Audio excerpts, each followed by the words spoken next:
ขนทะเลมาไว้อยู่ในใจกลางสีหอมฟังบ่ผิดแล้วทุกคนนี่คือแหล่งรวมอาหารทะเลที่โคตรคุ้มสายบุฟเฟ่อาหารทะเลสิ้นดาดห้ามพลาดทั้งหมดนี้ราคาเพียงแต่ 399,000 กีบอาหารของเพิ่นทั้งสดทั้งใหม่มีกุ้งหอยปูปลาครบสุดเลยทั้งกุ้งทั้งปูบอกเลยว่าตัวใหญ่แฮงวันนี้น้ำจะพาทุกคนมากินอาหารทะเลทานอาหารลาวที่หลักสีเห็นหลายคนมารีวิวหลายแฮงเฮากระทุนกระเสบ่ไหวเลยเพื่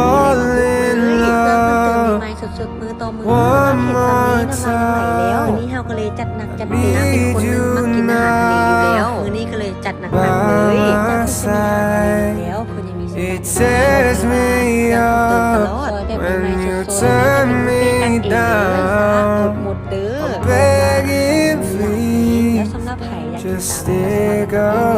มน้ำเจลจะไปอยู่3สูตรแบบใดก็ตักเอาเลยแล้วสำหรับไผบ่อยากปีนก็ยังมีหม้อลวกให้น้ำอีกเด้อหากไปน้ำก็หิวไปน้ำสำหรับไปหินงงนี่ก็ขอโทษขออภัยเด้ออยากบอกว่ากุ้งนะมันเติมไม่ตลอดเลยเห็นยามใดตักไม่ยามนั้นดีน้ำมาฮอดตั้งแต่5 โมงก็เริ่มเต็มแล้วมาซาแล้วบ่ทันงงเด้อว่าเพิ่นกินบ่ทันหมดจำกัดเวลา Don't tell me that your love is gone ทะเลอย่างเดียวใครว่าบ่กินก็เบิ่งเอาเด้อถ้าใครอิ่มแล้วเพิ่นก็